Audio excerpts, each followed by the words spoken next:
Welcome, everybody, to CSM Mastermind. I'm Andrew Marks, co-founder of Success Hacker and our success coaching training program. We're back for our monthly live webcast today talking about best practices to enhance the customer experience during onboarding.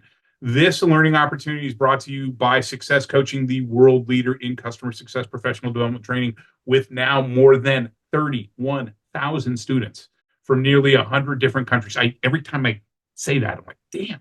Over 30,000 students. That's awesome. Our skills development platform is making an impact across the globe.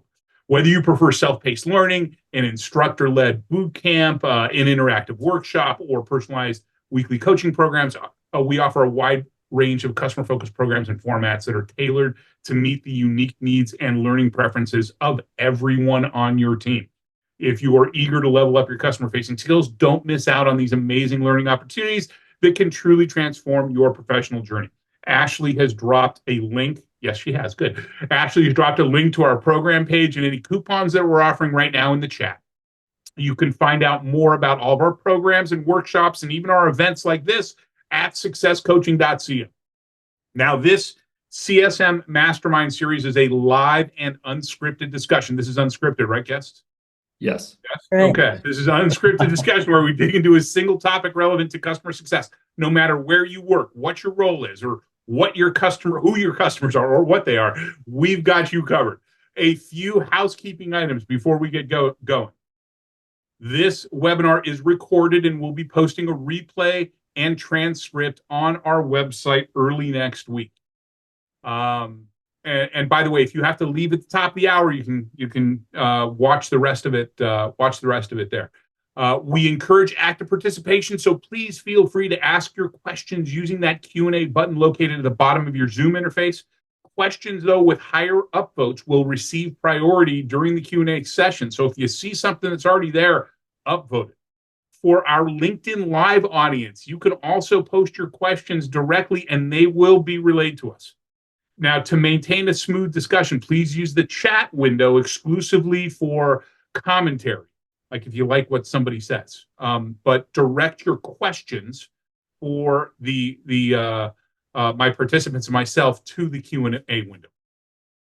Now, there's a bunch of thought leadership out there, along with loads of theories on how to deliver customer success. But in this series, we're going to focus on practical, real-world advice, best practices, techniques, and shared experiences from those who are actually doing customer success day in and day out.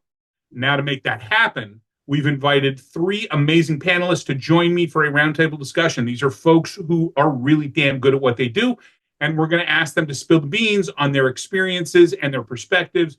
So without further ado, I want our panelists to introduce themselves to y'all, share a little bit about who they are and what they do, and let's get started as usual in alphabetical order with Lee.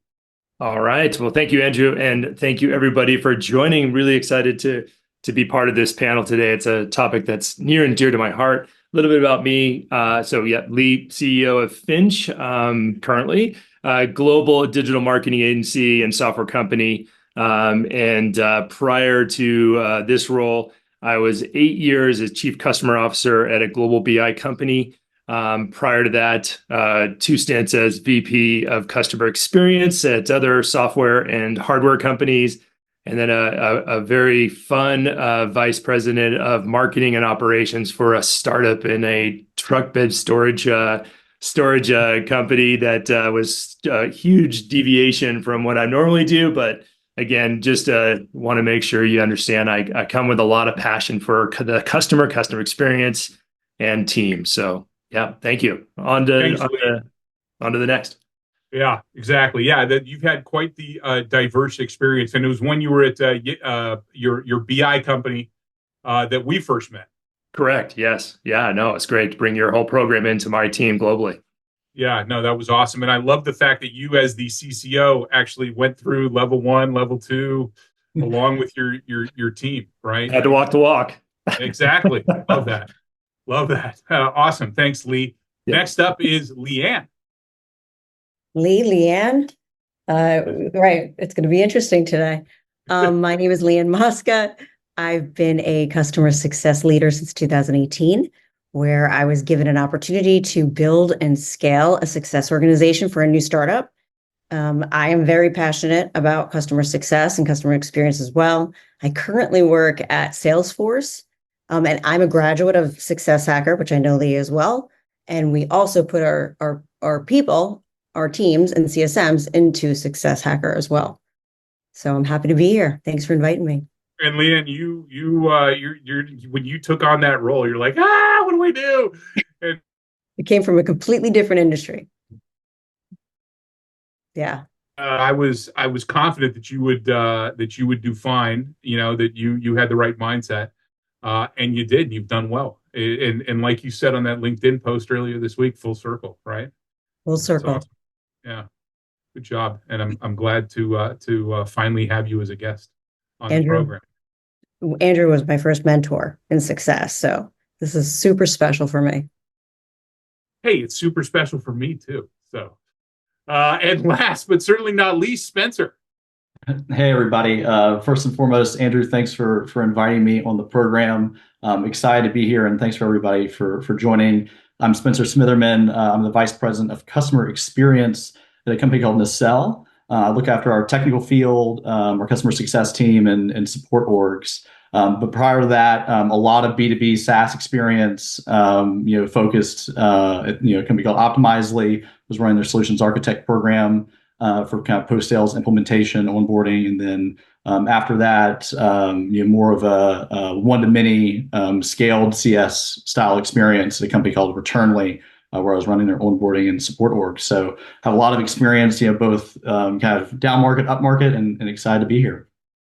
Awesome. And Spencer, I'm very much looking forward to actually meeting you in person next week when we are having our first Greater Sacramento area CS meetup. So anybody that's watching, or if you know anybody that's in the Greater Sacramento area, so basically from Davis to Auburn, all the way up to Chico, down to even Stockton, I guess. We're having a great meetup. We're having a great event next week, talking about the balancing act between tech touch and human touch. So if you're in the area, somebody in the area, Ashley dropped a link to our Eventbrite sign-up page. We'd love to see you out there. Yeah, come meet the redheads. Exactly. Come meet the gingers. Yeah. Exactly. And my daughter is going to be helping with the event, and she's quite the ginger as well. So there are going to be a few gingers there. Awesome. All right. So once again, we all appreciate your time today. Now let's get to the topic at hand. Onboarding. It is the crucial first step in every customer's journey. As a matter of fact, at that Propel conference, the focus was onboarding and professional services. And I talked about it and I heard it all day yesterday. But all too often, it's treated as an afterthought in the customer success world. And once again, I heard those same comments. Hey, we don't put enough focus on onboarding. Right? We talk a big game about putting customers first.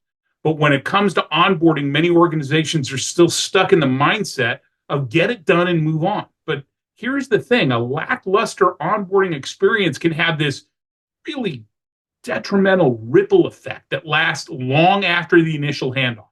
From disengaged stakeholders to low adoption rates, the consequences of a poor onboarding process can be absolutely devastating. We used to, whenever we'd go in and do some consulting for our customers before we launched the training product, and they were telling us, hey, we got a problem with churn. One of the first places we looked at was the onboarding process, that and the handoff from sales.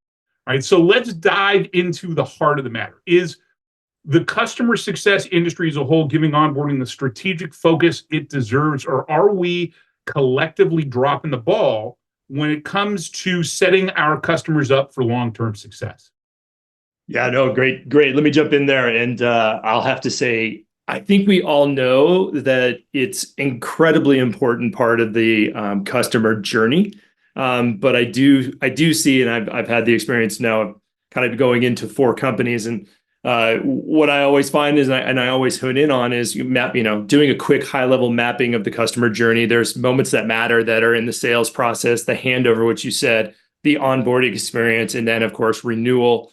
And what I find is I always have to kind of dust off my playbook and go back to the beginning, because even though each of the teams are so focused on doing their pieces of that customer buying journey so well, there's still this mindset of the silos that we have to break down, knocking everything horizontal and making sure we're making it about the customer. I think, the thing that I always go back to this, and it was a Gartner study, and I'm going to have to go get my facts in. But anyway, it was the number one driver of renewal success is onboarding, the onboarding experience, right? And so, you start off with, one, there's that piece in the sales process of the handover that you talked about. So that is a key place, but it's really just making sure that the buying remorse is never there, that it's always that the team hears and understands what my needs are.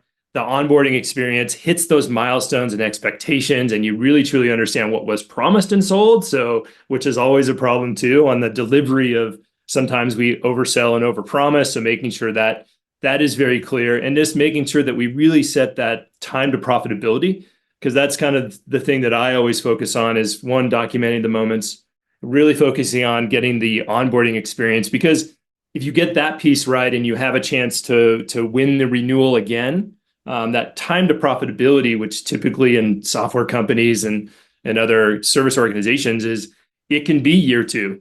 So understanding and tracking that as a key milestone for the team internally, and we would celebrate this like we got to month 22 or something, and now this count is actually at a place where we are profitable. And so being able to just know that, track it, and really just hone in on making that your first moment that matters for your customer experience and build out from there is what I've found to be super valuable. So, yeah.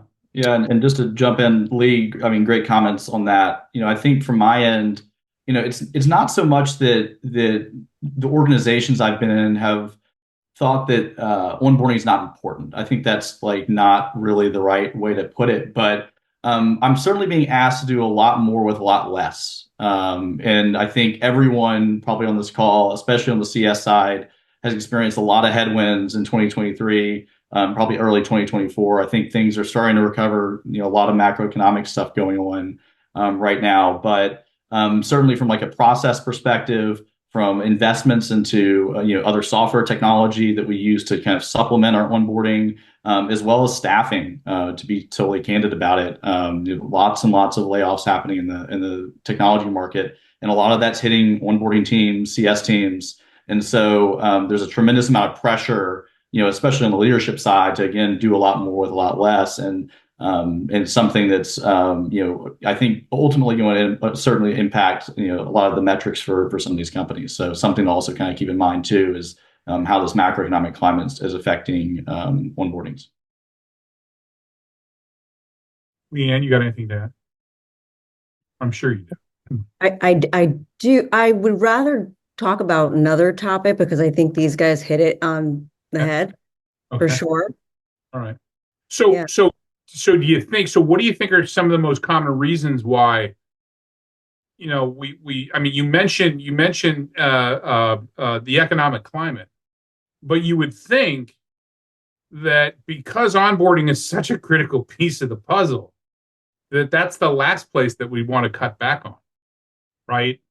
We want our customers to renew. We want getting customers to renew. That's sustainable revenue is a hell of a lot cheaper than going out and finding new revenue.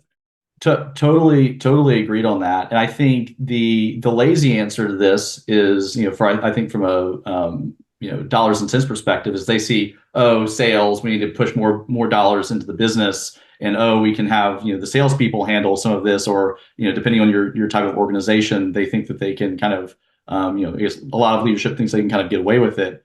One thing that I think is really important is attaching, and this is the responsibility of, frankly, folks like myself, Lee, and Leigh-Ann on the call. We need to attach, ultimately metrics back to the value of the program. It's the same thing on the CSM side, outside of the context of onboarding. The more dollars and cents you can actually attach to the activities you've been pushing, the more attention, right, and kind of reverence will be received for that role and the work you're done. Yeah, I think that's probably a really good point, Spencer. And I think Healy, I've been kind of seeing some of the questions out there too, and I think one of the things is it does, depending on the life cycle of, our agreements and how far away, that next renewal is. I think people can feel like, wow, we landed this one, on to the next one. We'll fix it through the engagement process down the road. And then I think what I've found is, if you just miss the mark, and I always had a friend of mine who told me this one time, and everything leaves an impression, right? And so if that first impression of being able to set the tone of the relationship and the type of experience you're going to be having over this next, let's say, a 12-month relationship.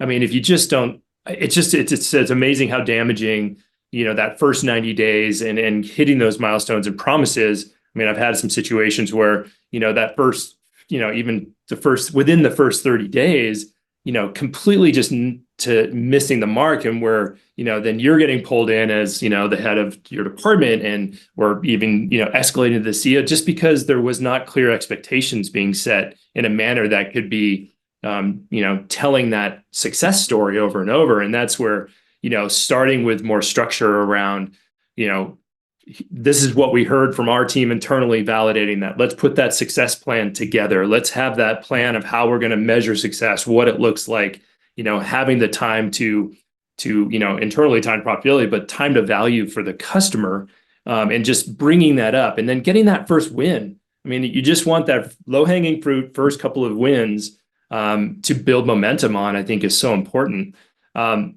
Yeah, I'll stop there and see if Leigh-Ann wants to jump in. I have another thing just about some things going on about systems and getting, pushing people farther away from the human to human, people helping people relationship that's so important, with too many systems and, over process and that kind of thing. But we can do that next.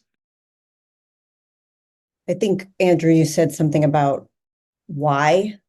And sometimes it's just wrong expectations being set, as we all know, and having to fix that early and making sure that you can still provide value when they really didn't want the service, or, whatever it is that they signed up. That's usually one of the biggest problems we see. Do you have any examples of a time when a poor onboarding experience led to disengaged stakeholders, low adoption rates, stuff like that? Yeah, for sure. People wanting professional services. I'm in the monetized success side of Salesforce. So people think that when they get an account manager, because I manage technical account managers or CSMs, they want them to be doing hands-on work. That's what they think that they're getting, but it's not the case. As we know that, success managers are not doing that. Things like that happen, but getting close to your AE is so important. As well. And that's all the result of just kind of poor expectation management. And that doesn't necessarily equate to the AE saying something wrong, although that's never happened. But it could be the customer is making assumptions. Yeah. And actually, kind of on that thread around expectation setting, one thing that I've at least found has helped tremendously, I would say, over the past, I'll call it 3 years, is frankly just a lot of call recordings, like services like Gong and services like Zoom Info's. I'm blanking on the name, but all of the call recording, Chorus was what I was thinking of.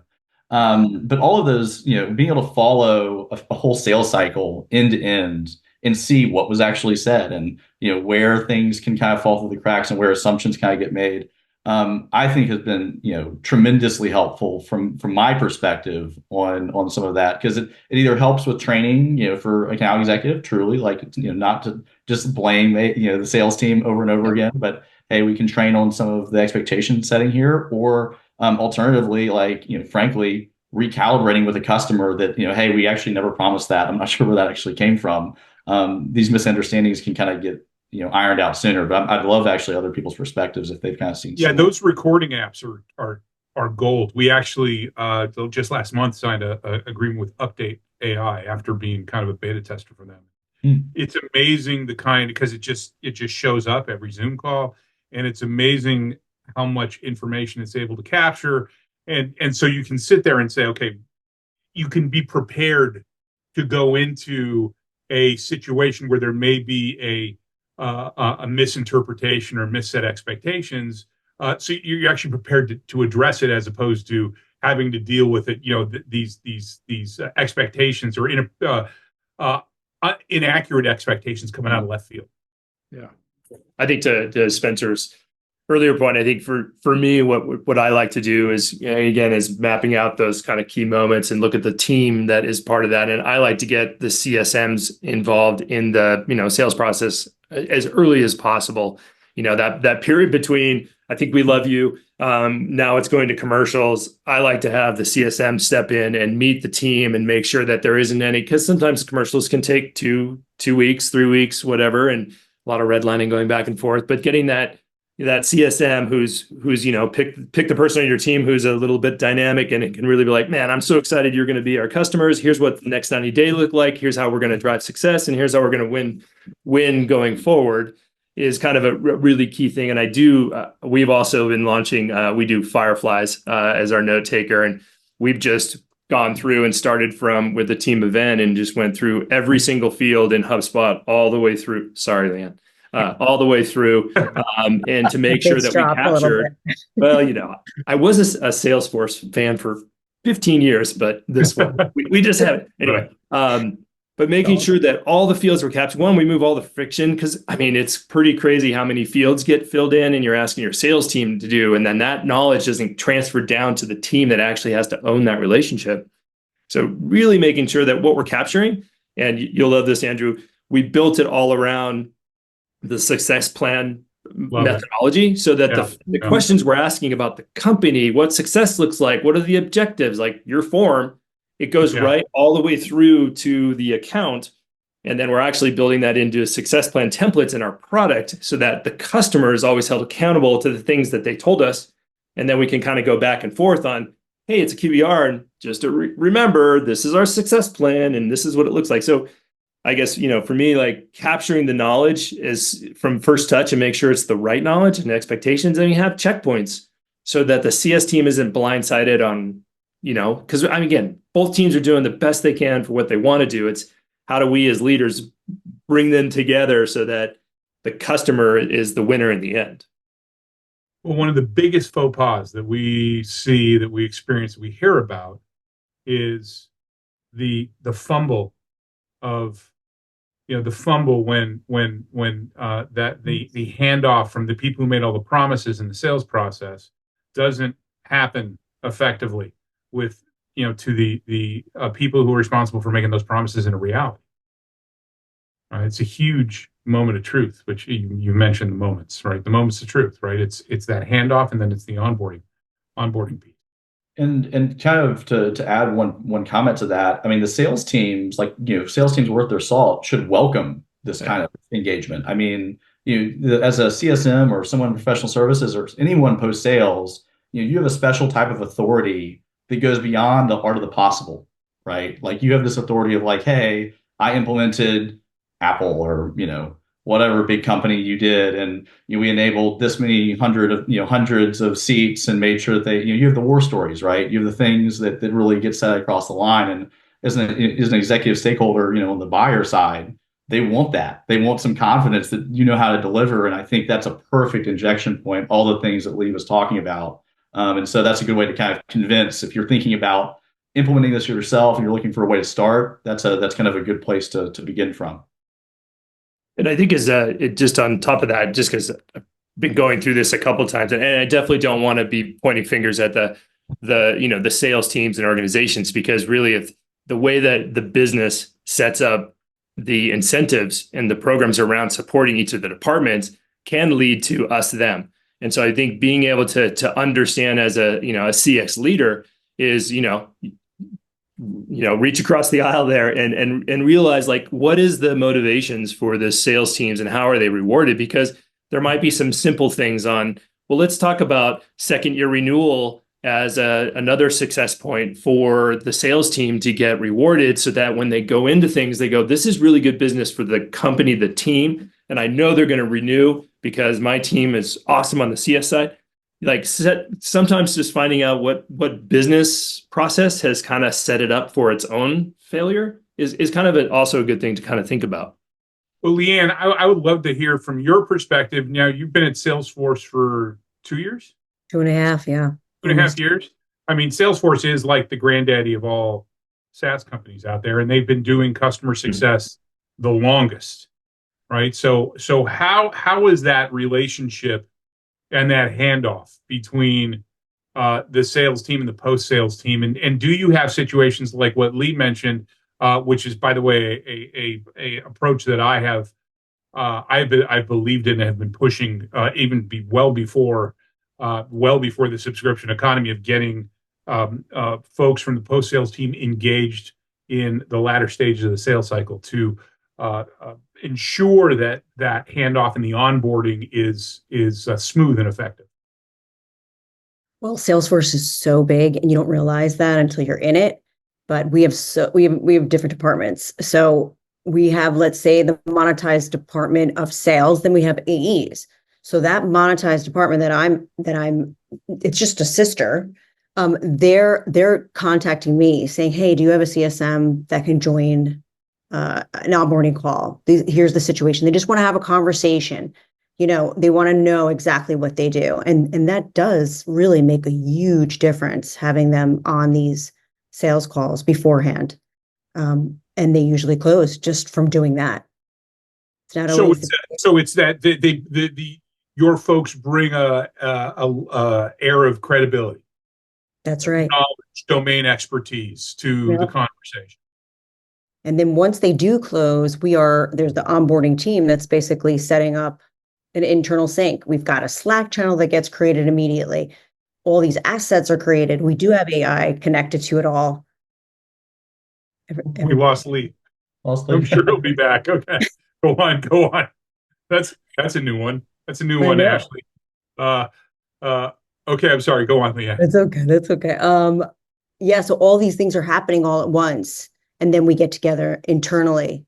Every single person that has ever touched that account, we grab, no matter what cloud you're in, and we're all talking about the goals and objectives for this customer and how we're going to achieve it. And we personalize that onboarding, even though it's a system and we have it done for our, we still personalize it. We make sure some things we take out, it's very important. And so, hopefully Lee will join us back here. And just a reminder, folks, we already have 10 questions, so I don't need to remind you to put questions in. So people are putting questions in. That's great. We will get to questions probably in the next 10 minutes or so. And just a reminder, we do go until 1:15. So if you can stick around, we will answer as many questions as we can between now and then. So how can we strike that balance between the need for a thorough onboarding process with the desire to get customers up and running quickly? Right, fast time to value is a metric I think everybody is, or time to value is a metric that everybody's tracking. So, how do you balance that? Yeah. Oh no, so there he is. We got Lee back. There you go. I can take an initial stab at this, and I think this is something that ultimately manifests itself in your implementation. Whether you call it a playbook, your implementation model, however you kind of define it. And by the way, this answer is so contextual because everyone's business is so different. It depends. It's the it depends answer. Yeah. Yeah. This is going to be the classic depends answer. But the general guidance that I could provide, regardless of the context, is trying to find, again, going back to that comment around moments that matter, like those inflection points. So maybe there's like an early activation milestone that you can measure consistently and also report up those stats. You can't do training for potentially hundreds of different users all at once. That there's just kind of a you're gonna have to do multiple trainings to get everyone kind of up to speed. And so the change management aspects always take a little bit longer than just some of the technology activation installation steps that come early in the process. And so what I would encourage folks to do to kind of show progress and kind of strike that balance that Andrew, you're kind of asking about, is find ways to kind of feather out different, milestones, different moments that matter, so that you can kind of, again, show that progress to leadership, show that progress to leadership on your customer side as well. But ultimately not forget about, hey, we have these trainings, we have these on-sites, we have some other residual things that need to happen to make them actually successful with the product. Awesome. Leigh-Ann, anything to add? And are we getting the right people in the room for onboarding? For us, you've got large enterprise customers. Is it stakeholders? Is it end users? What kind of information are you sharing with them? There's so many different ways to think about it and do actually and work with our customers. You know what I mean? It's so big. You have to make sure you have the right people in the room as well. Yeah. Lee, before you bailed on sorry this. about that. Yeah, no, we were talking about. That's all right. It's where you live. You're in the middle of nowhere, right? I am in the middle of Idaho. Yeah, which is great. All right, that's the downside. We were talking about how we can balance the need for a thorough onboarding process with the desire to get customers up and running quickly. That fast time to value. Yeah, no, that's a key, and everybody wants that too, right? Both the company and the customer. I think it came in just at the end of Spencer and Leigh-Ann's comments. So making sure you have the right people in the room. And I think it's really just, again, holding people accountable to those deliverable outcomes. Because I think Spencer, you made a good comment earlier, and I wanted to kind of bring that back in, is just oh, now I'm going to totally space what that question was, or the comment was, but it was really about making sure that, you capture the time to value, hold people accountable to those outcomes. Because I think one of the things that I have struggled with, and I see over and over again with the team, is you have the buying team of people that, might be 5 or 6 people deep who are doing the analysis, and you're down to the top 3, you win the business. And that core team who made those decisions to bring your product or service into their organization, they disappear.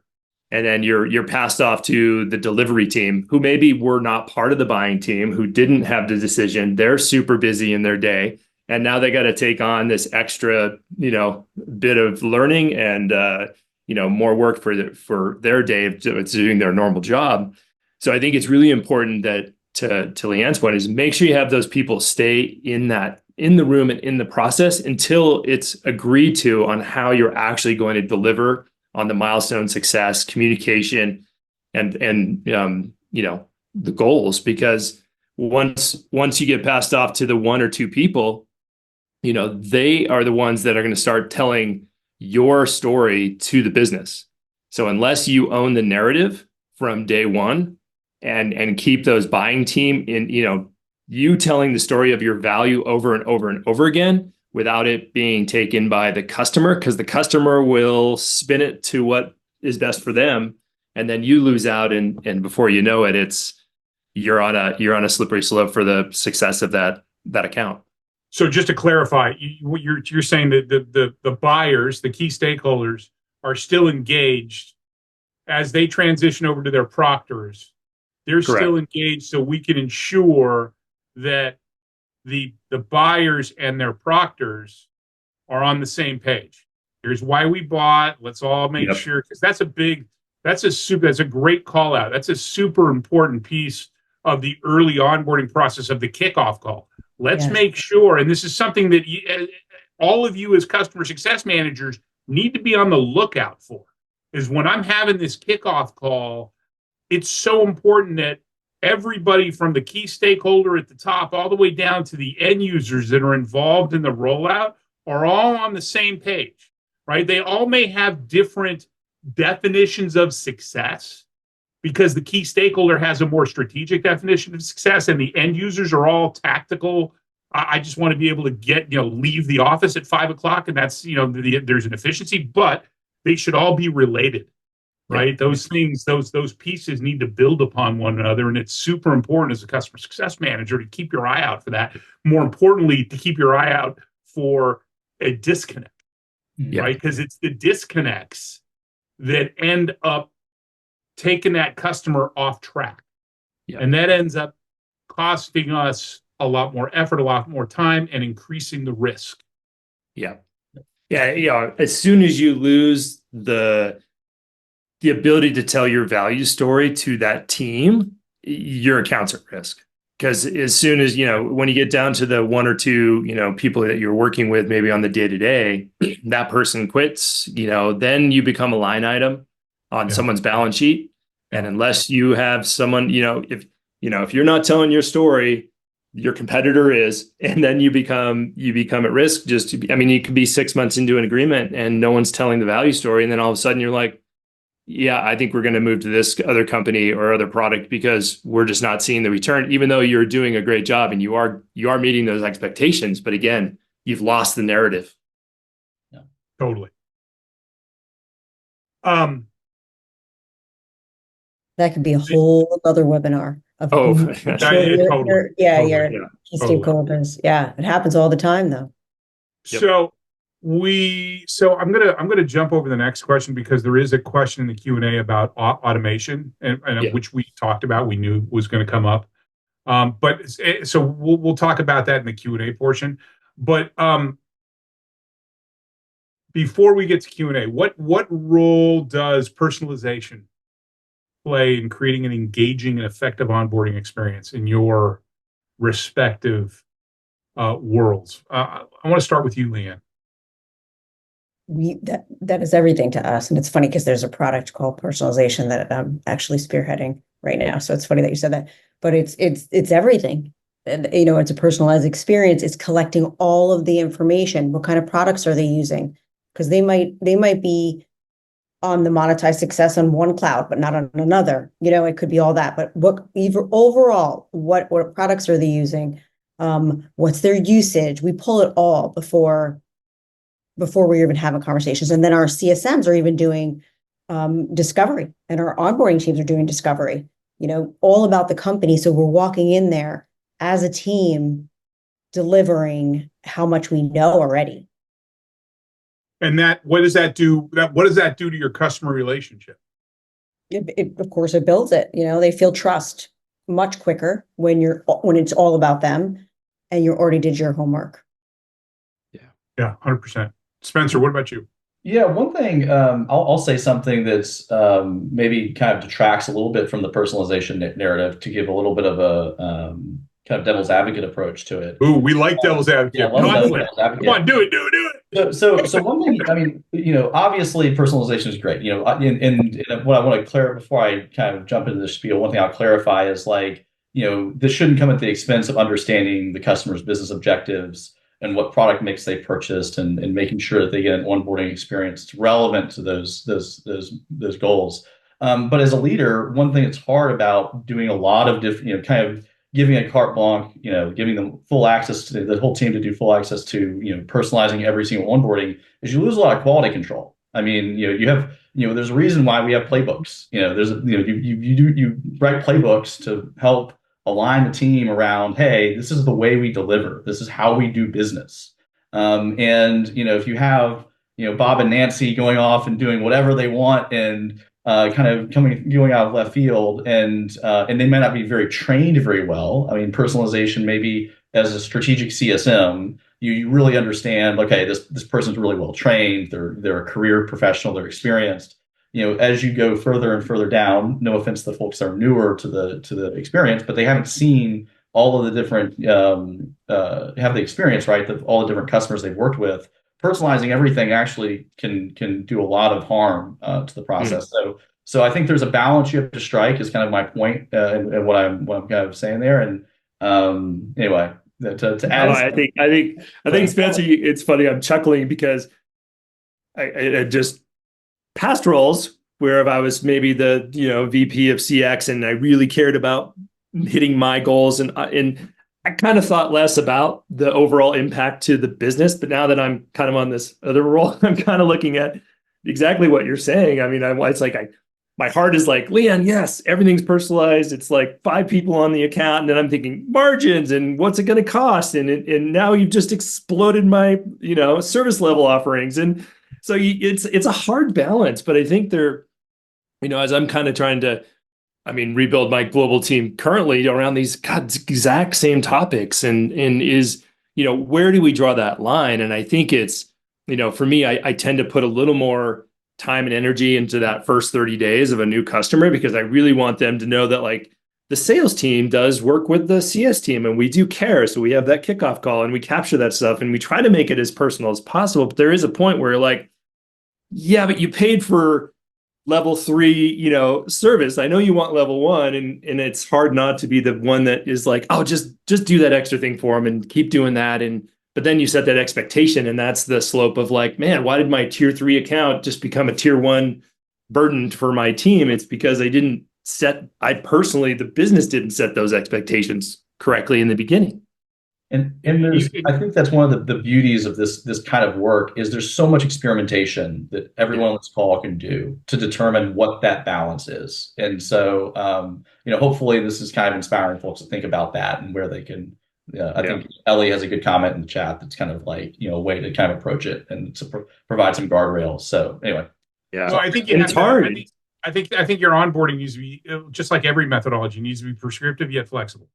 Yeah. Right. And one of the, and to your point, Lee, one of the challenges we have, especially for people in this role, people in customer success roles that typically possess a high level of emotional intelligence, they want to help. I'm here to help you. I want to, and it's sometimes hard for folks to push back. And I mean, I've actually had to coach people. I'm like, listen, if you have an SLA for 24 hours, if you have an SLA of 24 hours, don't answer every email from your customer in 2 minutes, right? Even though you might have the answer, you can't, because what you're going to do is you're going to create your own problem when you do that. I don't know if you remember that, Leigh-Ann. We talked about that during our question. I'm like, you actually are better off delaying that response, even though you got the answer, unless it's critical. What you end up doing is it's like Pavlov's dog. Every time the bell rings, they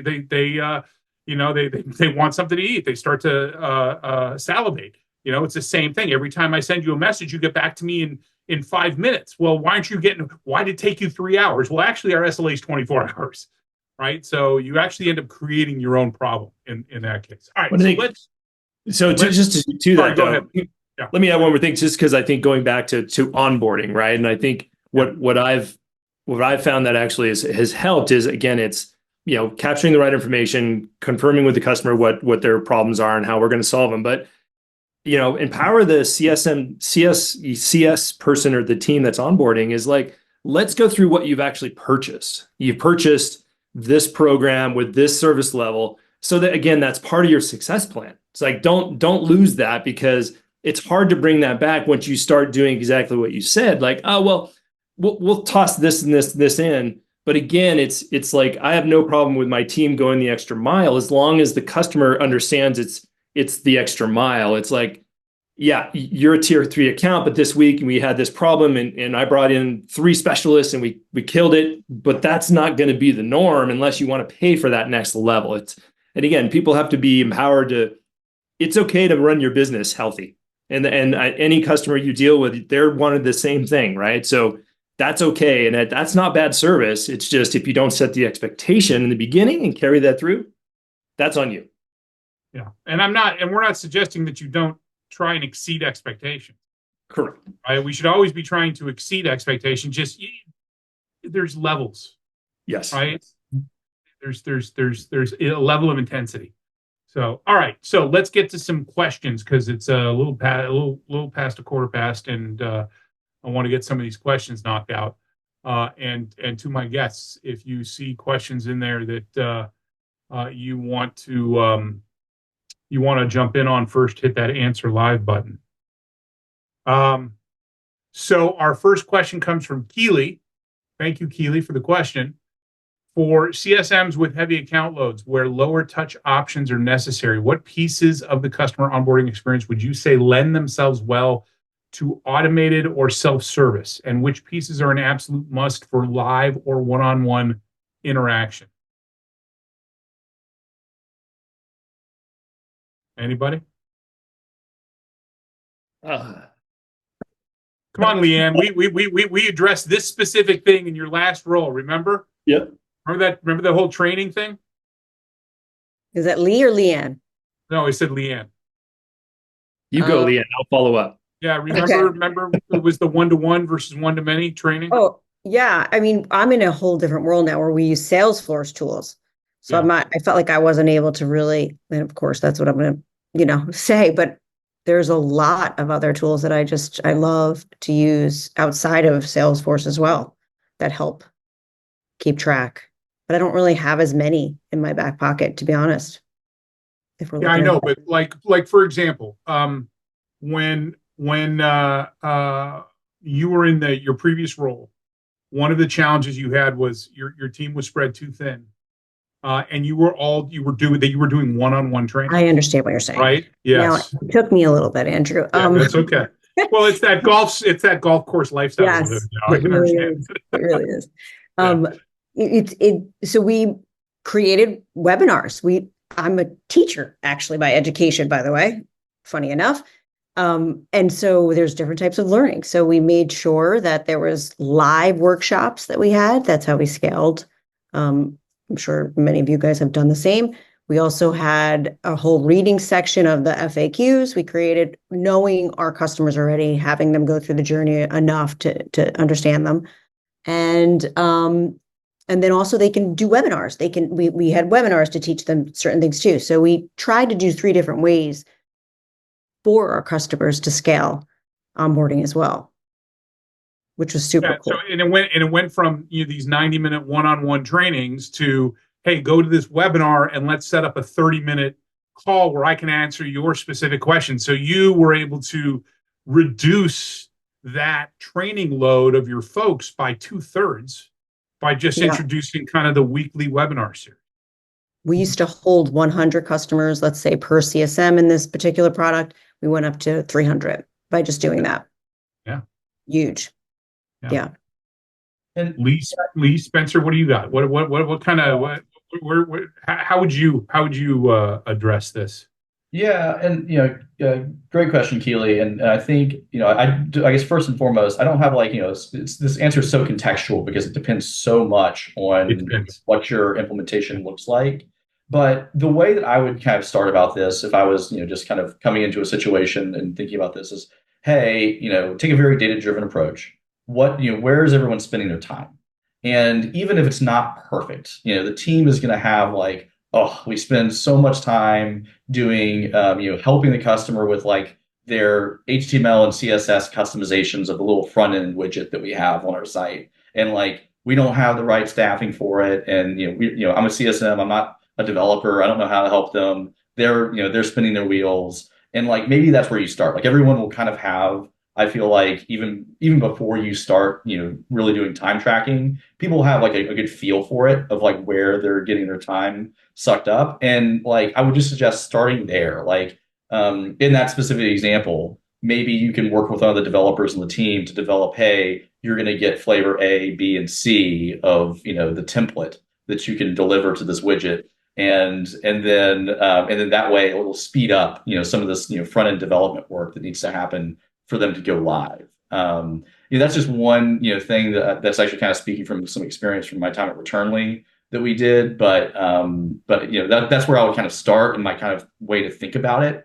But Lee, I'm not sure if you have anything to add to that. Yeah, you got anything? Yeah, no, and I think I think to your first point, it depends on what you're deploying, how you're deploying it. But I mean, when we were when I was at Yellowfin doing BI, we had the same problem. I mean, it was super data intensive, a lot of training, and there was, it was hours and hours of onboarding. And so being able to create, and we had the luxury of being, creating a university certification programs. We had, just as Leigh-Ann said, we brought people together who were like-minded and be able to do open sessions to help answer general questions. We leaned on our community a lot. Trying to look at, and I think Spencer's great point is break down your onboarding. And if you're doing, you're having people having to schedule hour-long meetings, we'll start with how do we cut that in half? And how do we not make sure that we have 6 people who aren't contributing? You kind of have to go tactically that way and look at, what are the way to maximize the resources you have? And then what can you do to also, if you have knowledge base or package some light, self-guided training opportunities, it just depends. And again, it's how long is a string here? Because it just depends on what kind of deployment you're doing for your customers. But yeah, there's lots of opportunities, I think, to just look at and gather feedback from your team. They're the ones who are in the trenches, are going to know exactly. And then make sure you're doing surveys from your customers at the end and during your onboarding to get feedback to go, where do we get the quick wins, low-hanging fruit? Because your team and your customer is going to help guide what needs to change as quickly as possible. Yeah. So in Leigh-Ann's situation, what we did is we kind of explored, we first talked about, okay, how long are your folks spending doing these onboarding trainings? And she said, well, I had 90 minutes. I said, oh, cool. How much of that is generic training? How much of that is just, here's the basics, how to, functionally how to use the product? 60 minutes of it. And then we spent about 30 minutes getting into the details of how they use them. Like, well, there you go. There's 60 minutes right there that person can get back if you do this, right? So that's kind of the thought process, right? So if there's Keely, just to kind of wrap things up, if there's any sort of quasi-generic repetitive tasks that you are doing more than a couple times a week, that is a great candidate for you to look at and say, hey, is there some way we can automate that? Yeah. Right. And automation, by the way, doesn't necessarily have to be like automation, like, hey, we've got this system that's, dropping this stuff in and sending this stuff out. It could be, and this can save a tremendous amount of time, it could be having a Google Doc filled with copy. Hey, this is our typical first email, right? So I'm gonna copy and paste this into my email client, and I'm going to do some quick tweaking of personalization. You've taken the development of that email, personalized email for a customer from 15 minutes down to 2 minutes, right? That's efficiency. That's automation. So yeah. Or if you have your CSM, like let's say you're onboarding 5 or 6 customers a month, and each CSM is giving that 90-minute meeting. Well, maybe you have a person internally that could be in charge of doing that first, second, or third training, right, centralized for those 5 customers, and free up your time for your CSMs too. Exactly. Or maybe and we always recommend recording these trainings. You record these webinar series so that when you get a really good one, you hit play and your CSMs are on there answering questions real time for customers that are coming. I mean, there's all sorts of ways you can approach this. So Keely, thank you for the question. Let's move on. Our next question comes from Ellie, and this goes back to the question that I didn't get to in our from our briefing. How are you currently using AI, or let's just say technology, automation in general, to enhance your onboarding process, and what are some of the tools that you recommend?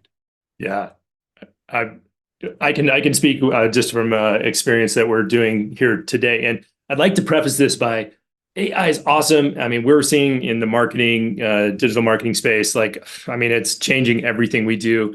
And the way we're looking at it is, AI is going to get us 80% there way faster, but we're really focused on making sure we don't lose the people helping people piece.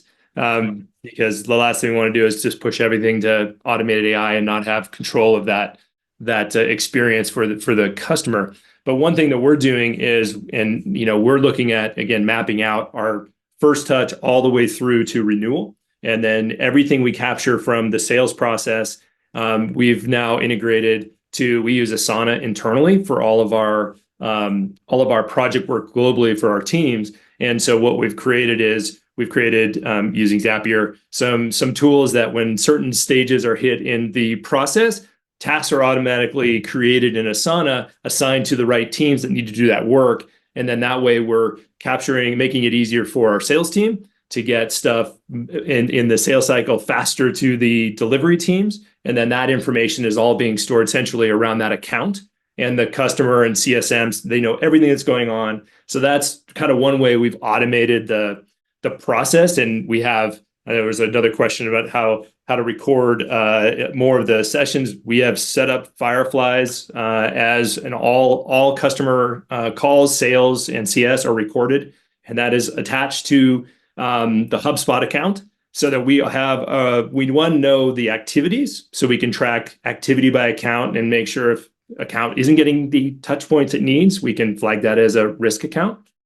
But also everyone has the latest information, and then we're firing off with Fireflies assign a task based on tasks that are spoken to in those accounts, so that we can also make sure that things are happening for the account. So we're trying to look at internally, operationally, how we use AI to just kind of drive more logic. And then, of course, we're using everyone. Please throw your emails into ChatGPT, make sure it sounds good, and then send that out. And then we're looking at product stuff, which is kind of a different thing around how to get storytelling and data narratives better for the teams. So, Leigh-Ann, I know that Salesforce making a big push for AI for their customers. Have you guys started using any of that internally for your customers to support them? AI is connected to all clouds now. We are a CRM plus AI company now. We're considered that, actually. And yeah, we can literally type into Einstein and say we can ask any question, and it will pull right in from there. I know we're just starting that whole process and redoing onboarding right now, actually. So I'm excited to see what's next.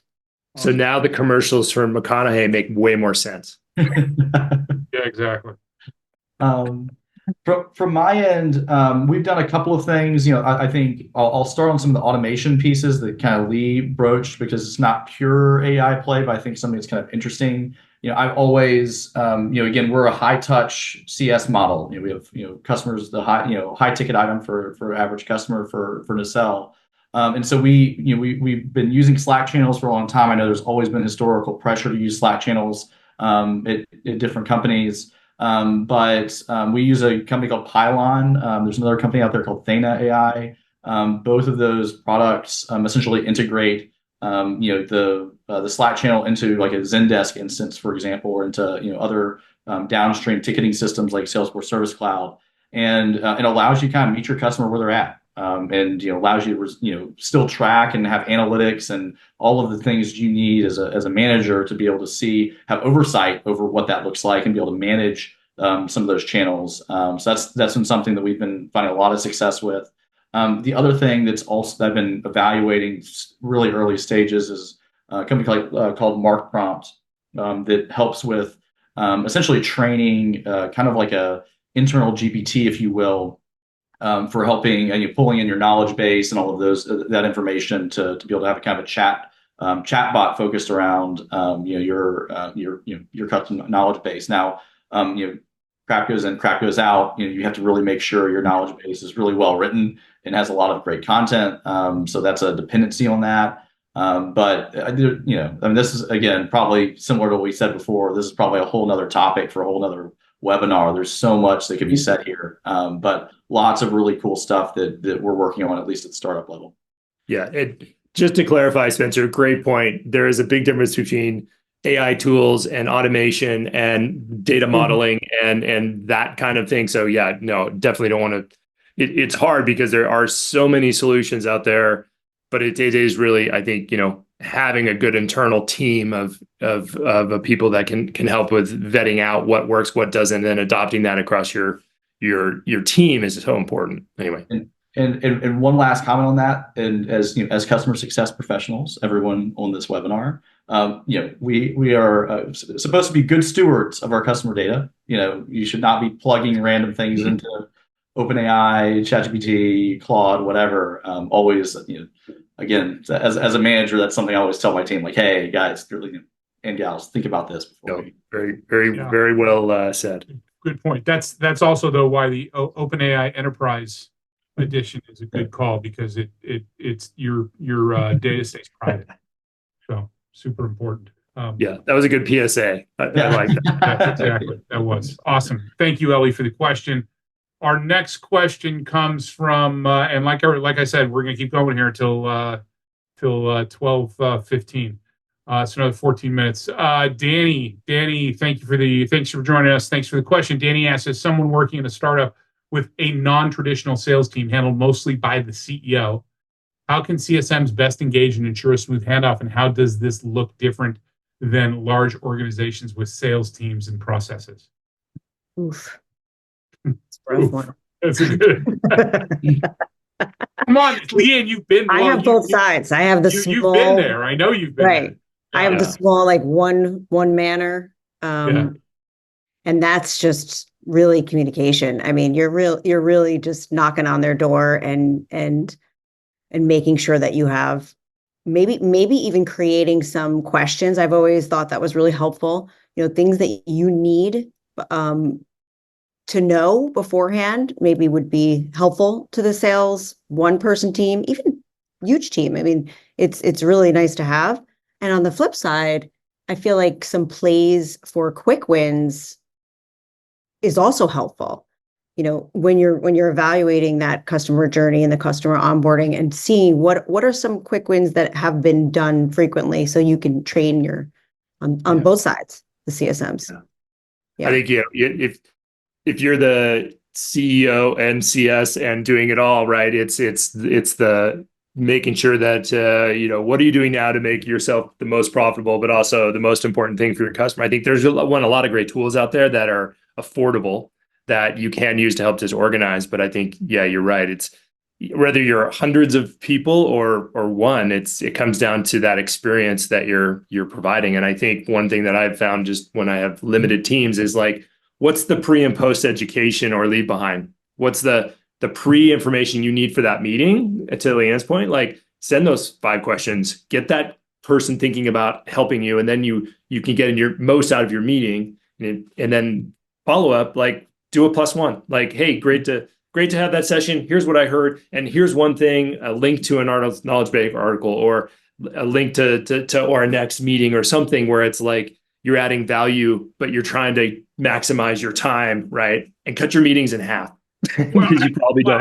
I think what Danny's asking about here essentially is his CEO is basically his sales, is his account executive, right? So I think it's Danny. I think it's important that you have a well-defined plan, and that the CEO understands that this approach that you're proposing is only going to benefit your company in the long run. And of course, my gardeners don't freaking listen to me, and they show up with a blower outside my office every freaking Wednesday at the same time. But I think that's what Danny was getting at was, I'm dealing with my CEO. How do I basically tell him, hey, don't screw this thing up?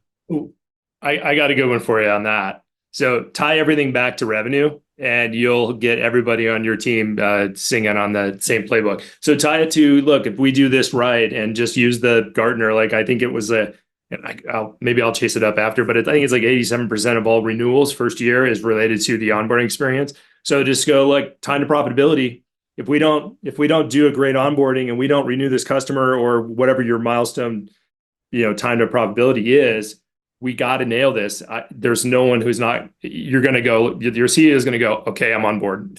So go back to the revenue, go back to that time to getting profitability, and track and celebrate when you hit those points, because everyone in the business, will be on board if you can show the link to profit and growth. Time to revenue, customer lifetime value. These are things that your CEO is going to care about. Hey, if you want to, we're playing a long game. So we need to do this. We need to do this handoff right. We need to do this onboarding right, because it plays a role in this customer sticking around. Yeah. And God knows if you can get referral, earned growth revenue out of these customers, like that's lowers your cost of acquisition, and everybody wins.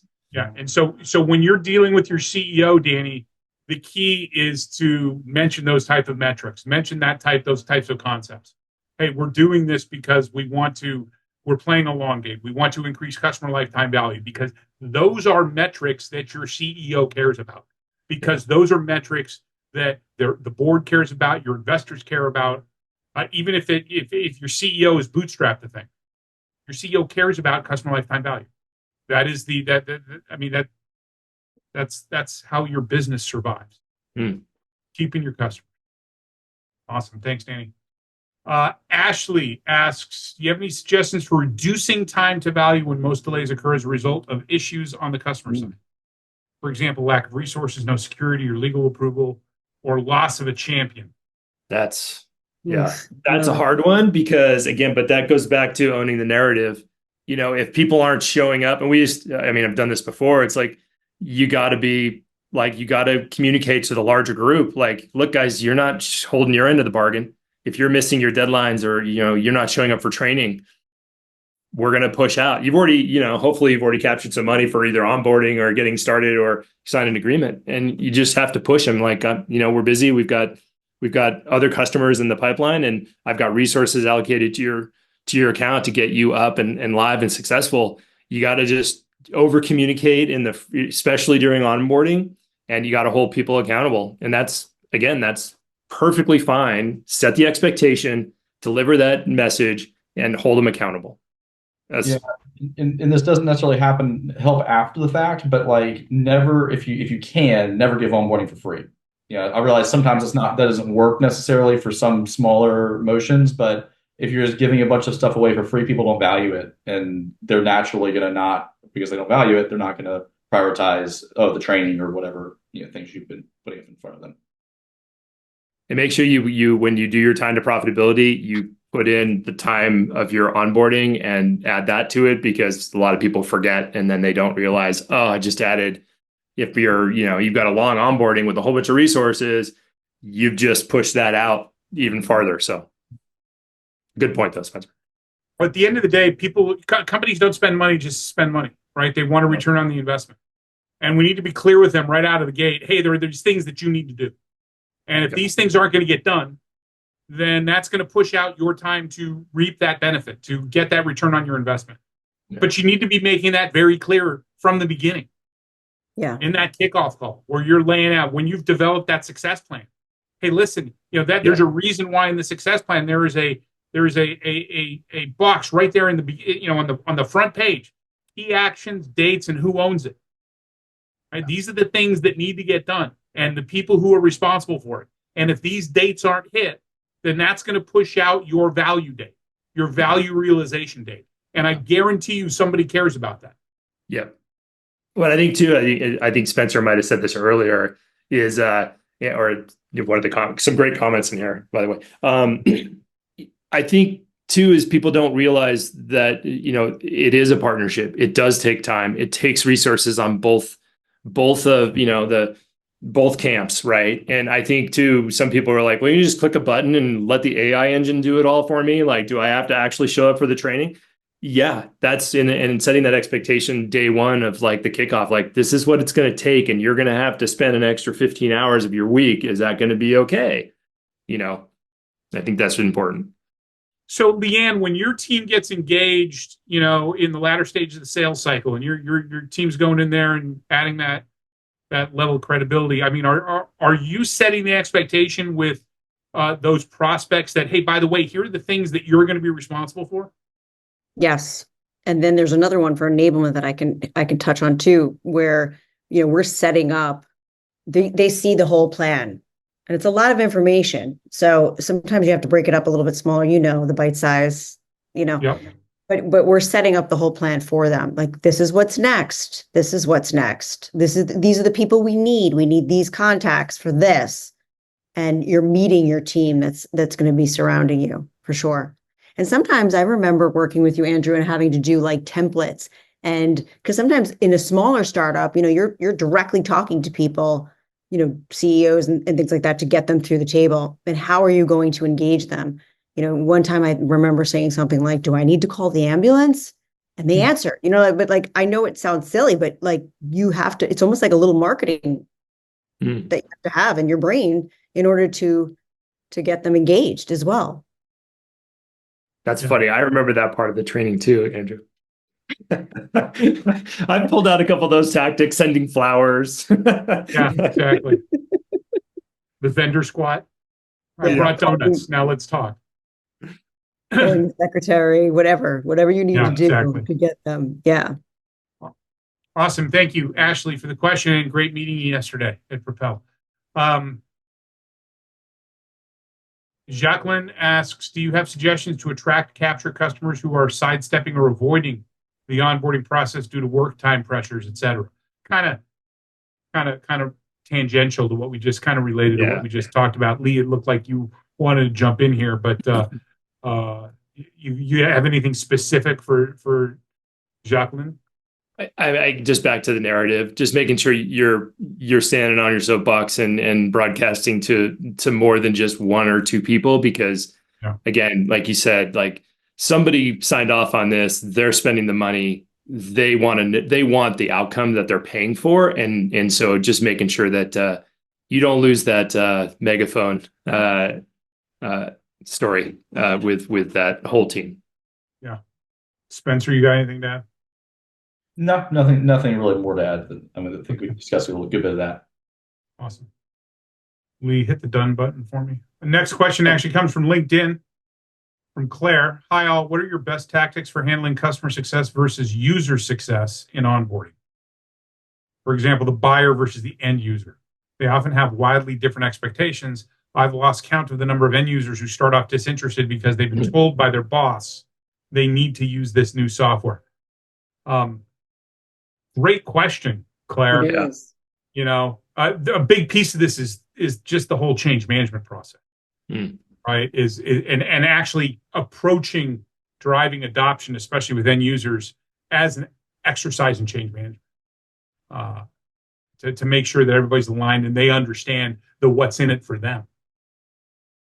The other thing, and again, this is going to be very general, but around like how a tactic to kind of approach this is like look for like that coalition of the willing, if you will. That's kind of the way I like to put it, which is like find, maybe you do a customer on site, or you meet one of these end users and you kind of build a relationship with them. Maybe like you're simpatico, you have some sort of nice relationship with them, and like get some one-on-one time with them, and like show help them realize the value in the product. And then you have some evidence to point to. It's like, hey, your boss wants this to happen. Jane, who I just worked with, she's now using this product and saving 20% of their time or whatever. And have Jane be an advocate for you. And then you kind of like that's a good way to start doing it. And there's always people who are going to be laggards. There's always people that like don't want to get involved with the new software, et cetera. And I think finding again the coalition of the willing, finding that person that to start with. Is always a good way to get your foot in the door. That's a great tactic. That's a tactic I talk about in the coaching about, let's find people who are the biggest fans and really hone in on the folks that are influential within the team and double down on training them, supporting them, taking them out to lunch, and not only do they help drive adoption, what I found in my experience is those people sometimes can act as a level one support. Right, they can triage issues. They can become the go-to, and there's not only are they motivated because it's helping them do their work better, but it's elevating them in the eyes of their peers. Yeah, I successfully used that strategy time and time again in some huge companies that I had in my portfolio.